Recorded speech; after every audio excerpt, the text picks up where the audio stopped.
시청자 여러분 안녕하십니까? VOA 뉴스투데이 시작합니다. 미국 특수정찰기들의 한반도 출격이 최근 들어 급증하고 있습니다. 최근 북한 김정은 위원장의 건강 이상설이 나오면서 통신 감청과 차량의 움직임을 감시하는 특수정찰기들의 움직임이 더 강화된 것으로 보입니다. 첫 소식 함지하 기자가 보도합니다. 최근 한반도 상공에 자주 출현한 미 정찰기는 미 공군의 EAC 조인트 스타즈와 미 육군의 RC-12X 가드레일입니다.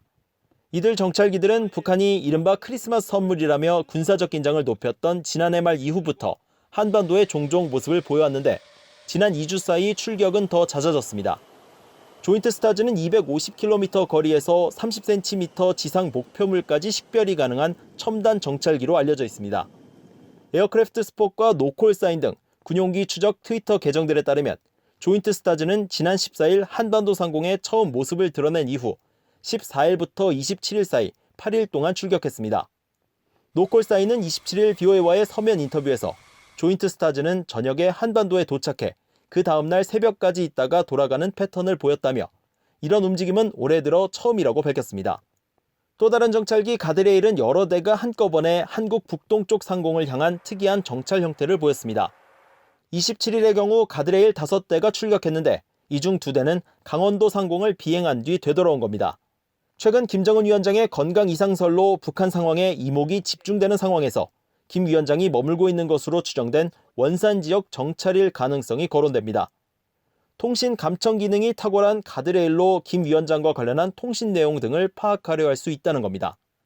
The EHCs, the J-stars, they're looking for things. So they would be looking for things like Kim Jong-un's train. They would be looking for his vehicle at Wonsan or someplace else. 군사 전문가인 베넷 연구원은 그러나 한반도에 출현한 정찰기들이 훈련을 목적으로 비행했을 수도 있다고 추정했습니다. 최근 한반도에는 조인트 스타즈와 가드레일 외에도 전 세계에 단 2대뿐인 RC-135U, 컴뱃센트 등 여러 정찰기들이 출격했습니다. 컴뱃센트는 미국 대통령과 국방부 장관, 합동참모의장 등 최고위층에게 수집된 정보를 직접 보고하는 정찰 자산으로 알려져 있습니다. 올해 들어 북한의 잇따른 단거리 미사일 발사에 이어 김 위원장의 건강 이상설이 뒤따르면서 북한 상황을 감시하는 이들 정찰기들이 북한의 어떤 움직임을 파악했는지 주목됩니다. VOA 뉴스 함지하입니다. 북한 등 전 세계 통제 국가들에 대한 인터넷 접근을 높이기 위한 법안이 미국 하원에 상정됐습니다. 이들 국가들의 외부 정보 유입 차단에 대응하는 특정 비영리 기관에 2년 동안 모두 4,500만 달러를 지원하기로 했습니다. 이조은 기자가 취재했습니다. 미국 하원 의원들이 전 세계 인터넷 자유 강화를 위한 오픈 테크놀로지 펀드 승인 법안을 발의했습니다.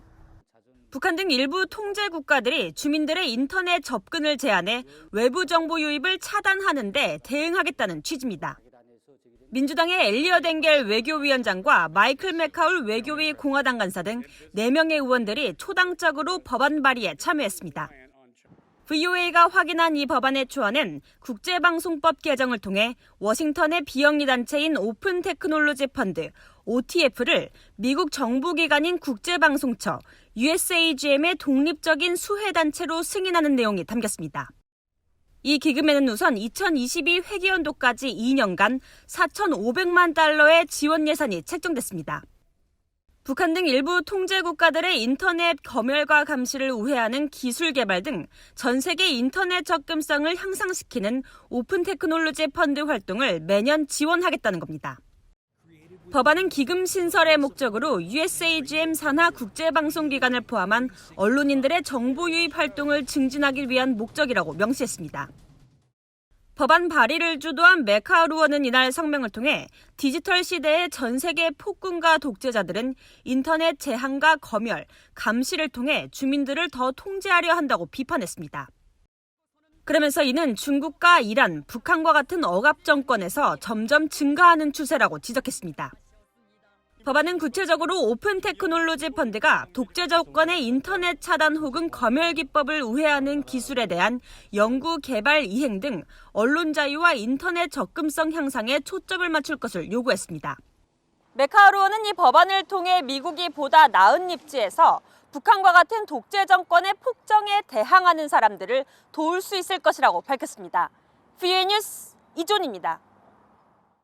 미국 정보기관에서 북한 정보 업무를 담당했던 전 당국자들이 북한에 대한 외부 정보 유입을 강화해야 한다고 강조했습니다.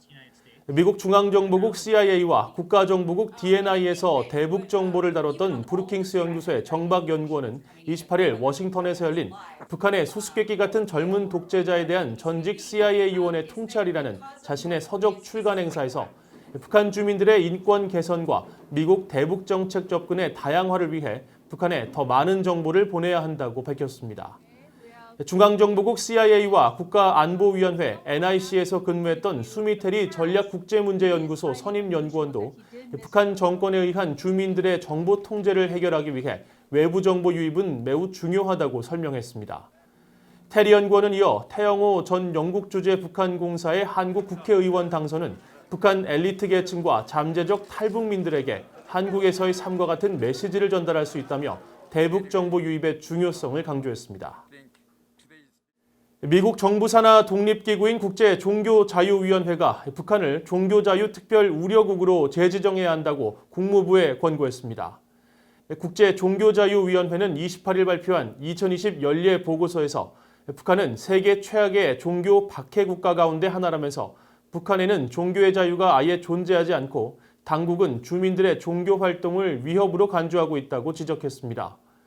또 북한은 비밀리에 종교 활동을 벌이다 적발된 사람들을 체포해 수감하거나 처형하고 있으며 특히 탈북 후 중국에서 신앙 활동을 시작하다가 강제로 북송된 경우 더 가혹한 처벌을 하고 있다고 비판했습니다.